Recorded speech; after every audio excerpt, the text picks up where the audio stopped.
Stand up comedy के नाम पर जो हिंदुस्तान की सभ्यता है और जो संस्कृति है, जो महाभारत, वेदा, गीता, पुराना, उपनिषद की जो तालीम है, जो एजुकेशन है, उसका इस तरह मजाक उड़ाया जा रहा है स्टैंड अप कॉमेडी के नाम पर।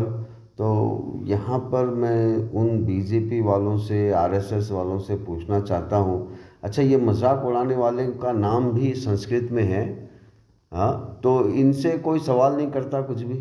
हाँ, तो यहाँ पर मैं समझता हूँ कि हमारी सोसाइटी जो है वो इस तरह बन गई है कि जो जिसको जो मौका मिले वो सब करता रहे, बस अपने मगन में रहे।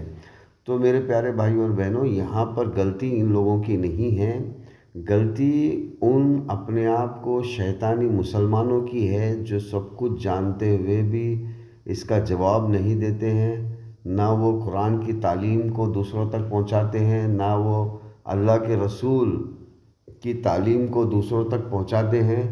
तो इनकी बहुत बड़ी गलती है। देखिए, अब यहाँ पर कुछ अपने आप को हिंदू कहने वाले वो पूरे सोसाइटी का मजाक उड़ा रहे हैं, हिंदू सोसाइटी का मजाक उड़ा रहे हैं, और कुछ हिंदू अपने आप को कहने वाले मज़हब के नाम पे शैतानियत कर रहे हैं। हाँ, भारत माता के टुकड़े करने पे लगे हुए हैं।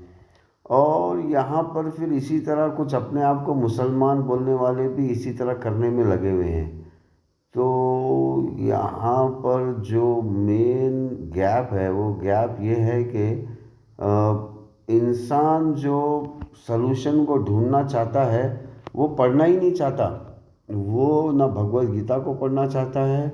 अगर वो अपने आप को हिंदू कह रहा है तो वो भगवत गीता नहीं पढ़ रहा है। अगर अपने आप को वो मुस्लिम कह रहा है तो वो कुरान और हदीस नहीं पढ़ रहा है।